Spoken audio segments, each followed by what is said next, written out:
Thank you. आप लोगों से जानना चाहेंगे कि वो ऐसी कौन सी एज थी जब आप लोगों ने सोचा था कि आप लोगों को हिंदुस्तान का सबसे बड़ा कलाकार बनना है? Ladies first. मैंने तो कभी सोचा ही नहीं था। मैं तो सब सब जानते हैं मेरी हिस्ट्री। मैं तो इस इंडस्ट्री में by I am here by default. तो मुझे पता नहीं कि मेरी जर्नी कैसे स्टार्ट हुई। तो मेरा कभी एम्बिशन नहीं था कि मैं स्टार बनूं। तो मैं इन बच्चों को देखती हूँ तो मैं चौंक जाती हूँ कि 4 साल की उम्र 5 साल की उम्र में इतनी अच्छी तरह परफॉर्म करते हैं। 5 साल की उम्र में तो शायद मुझे नाम भी लिखना नहीं आता था, जो ये 5 5 पेजेस के डायलॉग सीख जाते हैं, डांसिंग भी कर लेते हैं, इमोशंस भी कर लेते हैं। I think they are fantastic. Arshad ji. बोलो क्या। मैं वो मुझे रियलाइज़ हुआ था 29 ईयर्स का था मैं अच्छा। तो नहीं मेरी मेरी कहानी तकरीबन रवीना जैसी है। मैं कुछ कॉन्सेप्ट था नहीं फिल्म का। आई थिंक वो इत्तेफाक से आ गए फिल्म इंडस्ट्री में। तो वो रियलाइजेशन नहीं था यार वो कि एक्टर बनना है। मैंने कभी सोचा नहीं था उसके बारे में। बट मेरा हमेशा मानना एक तरीके से ये है कि जो कुछ लोग एक्टर बन जाते हैं ना कहीं पे, यस टैलेंट भी एक चीज़ होती है, then I would say there is a thing called gift. ये जो बच्चे हैं ना ये टैलेंटेड नहीं, ये गिफ्टेड है। क्योंकि 4 साल और 5 साल की उम्र में ये करना, ये ऊपर वाले की मेहरबानी है। आई मीन टैलेंट से आप 4 4 साल के बच्चे को ये नहीं सिखा सकते।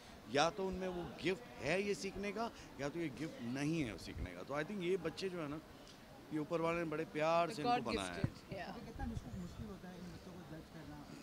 मेरे ख्याल से वो जज करना तो मुश्किल होता ही है, इनको ना कहना बहुत मुश्किल होता है। और थैंक्स टू रवीना, हम लोग जब फंस जाते हैं तो फिर हम लोग रवीना को पकड़ लेते हैं, प्लीज़ टू हेल्प कर यार। बट बहुत मुश्किल है यार, बहुत मुश्किल है। बिकॉज सभी अपने अपने तरीके से, अपने अपने हिसाब से बहुत talented, as I said they are gifted. Mummy पर आप बताइए कि आप तो मैं मतलब बहुत मैं कम टाइम में कुछ ज़्यादा धमाल कर गए आप। मैं एक्टर बनना चाहता था। मुझे लगता है मैं मेरी माँ के पेट में था तब से ही एक्टर बनना चाहता था। तब से ही मैं पिक्चर देखना शुरू कर दिया था। मुझे ऐसा लगता है सचमुच। लेकिन मैं थोड़ा जन्म होने के बाद मैं थोड़ा स्लो था, इसलिए स्लो होते होते होते 44 की उम्र में एक्टर बना। So it took me a lot of time, but desire तो हमेशा था। अगर एक्टिंग नहीं तो फिल्म लाइन में कुछ ना कुछ करना, मतलब एक शौक था, एक डिज़ायर था, एक बहुत ही एम्बिशन था। लेकिन I got into many other things. फिर देर आए दुरुस्त आए, लेकिन एक्टर तो बने। रवीना जी का क्रेज था आपके? रवीना जी का क्रेज। जी, जब आप उनको मतलब फिल्मों में देखते थे, उनकी बड़े मियाँ छोटे मियाँ फिल्म इस तरह की फिल्में देखते थे, अभी तब मैं तब हाँ बोलूंगा तो भी प्रॉब्लम में आ जाऊंगा। मैं ना बोलूंगा तो रवीना बोलिए क्यों नहीं, और हाँ बोलेगा अच्छा। जो आपके दिल में है, बीना। रवीना जी का भी कहना जो आपके दिल में है। किसका क्रेज नहीं था? आपका क्रेज नहीं था? जी बिल्कुल तो था फिर ना। मैं क्यों अलग? नहीं, ऐसे पूछा as an actor. No, we all love Raveena जब भी स्क्रीन पे आती थी। एंड इट वाज, तब तक मेरी, मुझे लगता है मेरी शादी हो गई थी, तो I was very deeply in love. So you know, so may be. क्यों ऐसे सवाल पूछते हो यार? ओके, रवीना जी, आप लोगों से जानना चाहेंगे कि बच्चों के साथ में आप लोगों ने कितना फन किया। जो भी हमने एवी या सीडी में हमने देखा, बहुत ही फन किया। हमने देखा कि आप सिक्योरिटी को बुला रहे हैं, आप लोग फन कर रहे हैं, कितना एंजॉय था बच्चों देखिए, के साथ? जैसे मैं समझती हूँ कि बच्चों का शो करना बहुत ही आसान होता है मेरे हिसाब से, क्योंकि बच्चे बहुत ही अनकॉम्प्लिकेटेड होते हैं, बहुत ही सुलझे हुए होते हैं। लिटरली जैसे कहते हैं ना, बच्चे होते हैं मन के सच्चे। उनके जो दिल में है वो मुंह में है, और इतने मासूमियत से बोल जाते हैं कि हम सब हंस हंस के लोटपोट हो रहे थे। आप लोग ने तो देखा ही। एंड यू नो, तो उनके लिए लाइफ बहुत सिंपल है। या तो ब्लैक है या तो वाइट है, कोई बीच में हिडन एजेंडा नहीं है। तो it's been a great great journey, and it's been wonderful filming you know this show with them. और बहुत ही मज़ा आ रहा है। हम सब तो आपने देखा ही है कितना एंजॉय कर रहे हैं। तो उनकी वही मासूमियत और वही इनोसेंस जो है वो छू जाती है दिल को। So it's been wonderful.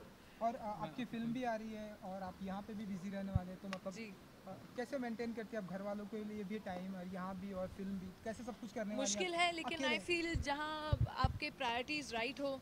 जैसे कि मैं अब चाह रही हूँ कि जल्द से जल्द ख़त्म हो, तो बच्चे सोने से पहले मैं घर पहुँच जाऊँ। मेरी यही आपसे विनती है कि थोड़े शॉर्ट एंड स्वीट पूछिए तो मैं भागूँ घर। हम पूछना चाहेंगे बबन से कि जी। वो first time television reality show जज कर रहे हैं, तो कुछ रवीना और हर्षित जैसे कुछ टिप्स अरुण वगैरह पीछे आप हो? अरे मैं आई थिंक कि मैं उनको ऑब्जर्व कर रहा हूँ, और बरसों से मैं देख रहा हूँ television shows. I think they are such wonderful जजेस, और I have been observing how they tackle it, and I think it's a great, अच्छा लर्निंग है उनसे। लेकिन एक्चुअली मैंने आज के एपिसोड में मैंने कुछ कहा जो शायद बहुत इम्पोर्टेंट है। हम, ये जॉब है हमारा, हम नौकरी पे आ रहे हैं, और नौकरी पे आके हमें आराम से एक बड़ी इजी चेयर पे बैठना है और ये बच्चों को देखना है हमें एंटरटेन करते हुए। I think it is one of the best jobs in the world. It is the best, one of the best jobs. मतलब घर पे बैठ के टीवी देखने के बजाय यहाँ पे बैठ के लाइव टीवी देखना मिल रहा है और एक से एक परफॉर्मेंस दिल छू लेते हैं, हंसाते हैं, उनकी इनोसेंस देख के इतना कुछ अच्छा लगता है, can not explain to you. तो हम अपने आप को बहुत खुशनसीब समझते हैं कि ये ऐसा भी जॉब होता है। आप मेरे से पूछेंगे तो I think Boman ji is a natural. वो दादा बन चुके हैं तो आप लोग को कंग्रेचुलेट करना चाहिए उनको। तो उनमें जो वो ममता याद दिला है, रहे हो सब लोग को? वो जो ममता है वो उभर कर आ रही है, आपको देखना चाहिए। बापता जो है वो उभर कर आ रही है।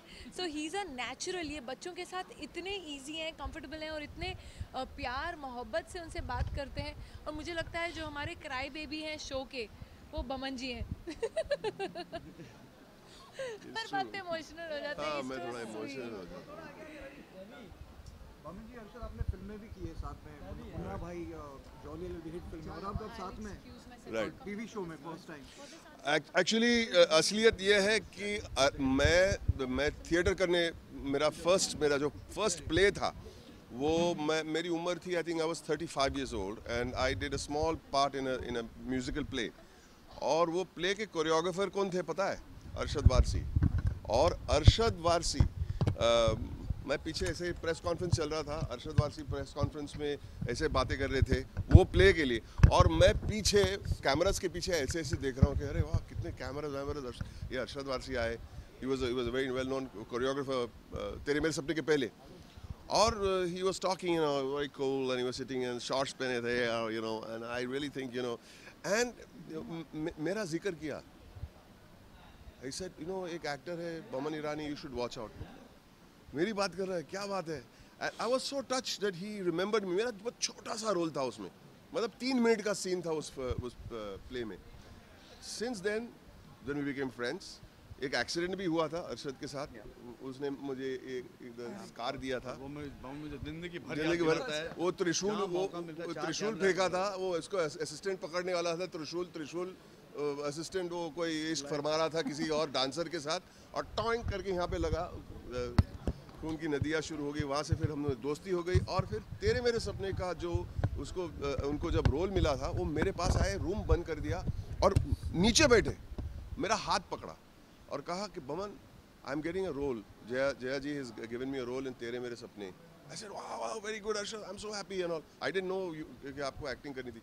सिंह, लेकिन मैंने आपका भी नाम लिया है वहाँ पे, आइए ना, मिलिए ना। तो नहीं, मुझे एक्टिंग नहीं कभी नहीं। बमन ना अरशद जी जब इतने नेचुरल थे, इनको स्टेज पे मैं देखता था, 3 माइंड ब्लोइंग एक परफॉर्मेंस, एक 3 मिनट के अंदर पूरे जो ऑडियंस थे वो इनके कब्जे में थे, और फिर वो ऑनकोर चालू हो जाता था, वंस मोर। मैंने कहा ये कमाल है आदमी यार। तो क्या मुझे लगता था कि जब आपके अंदर इतना टैलेंट हो ना, तो वो दुनिया को देखना चाहिए। क्यों एक छोटे से लोगों को मज़ा आए, पूरी दुनिया को मज़ा आए। तो मैं हमेशा चाहता था कि बमन फिल्म करे। और इतने प्यार से उन्होंने मुझे फोर्स किया, बोला नहीं मैं अभी डरा हुआ, पहला प्ले किया, एक स्पीकिंग लाइन भी नहीं है। फिर देखो तकदीर देखिए, फिर मुझे मेरी पहली फिल्म मिली 9 साल के बाद, मुन्ना भाई MBBS, और अरशद नहीं थे उस फिल्म में, कोई और था। 2 हफ्ते पहले शूटिंग होने वाली थी और नाम आया अरशद, फैंटास्टिक। और तकदीर देखिए कि पहला प्ले मैंने उनके साथ किया था, पहली फिल्म भी मैंने उनके साथ की, और पहला मैंने इनके साथ किया, कमाल हो गया है ना। और इस बात पे रवीना जी गायब हो गए। अरशद जी जब इतने अच्छे लाइव कमेंट आपको मिलते हैं तब क्या फील करते हैं आप? मुझे डेड और अलाइव दोनों कमेंट अच्छे लगते हैं। ब्यूटीफुल वर्ड्स आपने यूज किए। अरे देखो, ये है ना, ये प्यार है बमन का ऑब्वियसली, एंड एक दोस्ती है, प्यार है, एंड बहुत अच्छा लगता है यार जब कोई किसी की तारीफ करता है और इज्जत अफजाई करता है, बहुत अच्छा लगता है, ऑफ कोर्स अच्छा लगता है। चलिए जाते अपने चैनल कहीं जा रहे के हैं लिए करना तो पड़ेगा, वरना हम अब तो घर जाना है यार, बीवी बच्चे मारेंगे नहीं तो। तो व्यूअर्स को क्या कुछ कहना चाहेंगे सबसे बड़े कलाकार के जरिए? मैंने एक प्रोमो दिखाया था, फ़ोन पे आया था ट्वीट करने के लिए, मेरी बीवी को मैंने दिखाया, और मेरी बीवी देख के एक्चुअली रोने लग गई। मतलब क्यों, क्या हुआ? कि मतलब it was not a comedy, मतलब इतना तो कुछ सैड नहीं था।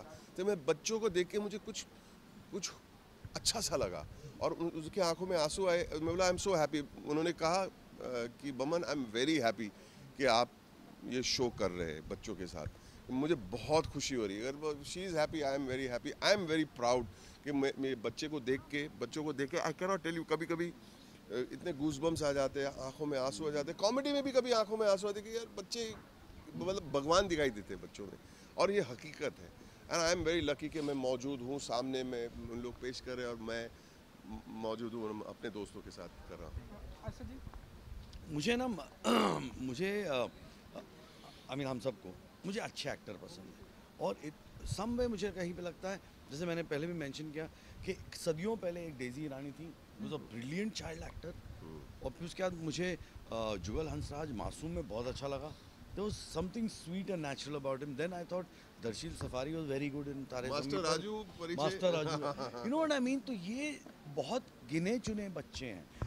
आज की तारीख में जब इस तरह का एक प्लेटफॉर्म मिलता है जहाँ पे एक सबसे बड़ा कलाकार एक शो आता है जहाँ पे आप आके परफॉर्म कर सकते हो और आपको गुरु भी मिलता है जो आपको सिखाएगा भी क्या है। मुझे पता है कि इनमें जो बच्चे हैं, ये शो ख़त्म होने से पहले आधे से ज़्यादा लोग ऑलरेडी टीवी या फिल्म में आ चुके होंगे। आई एम 100% श्योर, बिकॉज कई बार मुझे पता है मेरे दोस्त यार फिल्म बनाते हैं और बड़ी मुसीबत होती है जब आपको एक बच्चा चुनना पड़ता है फिल्म के लिए। बड़ी मुसीबत होती है क्योंकि कहीं मुश्किल हो जाता है बच्चे को समझाना। बड़ों को भी चुनना बहुत मुश्किल हो बड़ों को चुनना मुश्किल हो जाता है, तो बच्चे तो खैर तो बहुत मुश्किल हो जाता है। Get a good child actor. और 99% क्या होता है, एक डायरेक्टर को एक बच्चे के साथ जब वो शूट करता है तो उसे ही has to work around it. मतलब उस बच्चे को कहता कुछ और है, सीन कुछ और होता है। You know what I mean? तो उसको वो उस तरह कुछ चीट करके उससे एक्टिंग करवाना पड़ता है। ये बच्चों के साथ चीटिंग करनी यहाँ पे ज़रूरत नहीं है। बड़े समझदार है, सुलझे हुए हैं, मैच्योर्ड है, सॉर्टेड है। So I think is a very good platform and I think very happy. मज़ा आ रहा है इन लोगों को देखने में, परफॉर्मेंसेज इनकी देखने में। टैलेंटेड है, अच्छा लगता है देखने के लिए कि अगला जब ये अगले 10 साल में 15 साल में मुझे पता है ये लोग स्क्रीन पे होंगे और हम लोग फ़ख्र महसूस करेंगे कि हमारे देश में इतने अच्छे अच्छे कलाकार हैं। ट्रू। कभी कभी बच्चे आते हैं ना, एंट्री मारते, यहाँ से ज़्यादातर एंट्री मारते, और अरशद और मैं और रवीना बैठे रहते। कभी कभी पता चल जाता है एंट्री से, उनकी चाल से, उनके कॉन्फिडेंस से, तो एक को देख लेते हैं हम कि कुछ लग रहा है बच्चे में कुछ करेगा। फिर जुबान खुलता है, पता चलता है, आवाज़, थ्रो, कॉन्फिडेंस, ऐसे पता चलता है। It's not difficult. Talented kids. चलिए, thank you Thank you very so much. much. Thank you Thank you so much. Yo. All the best. Thank you very much.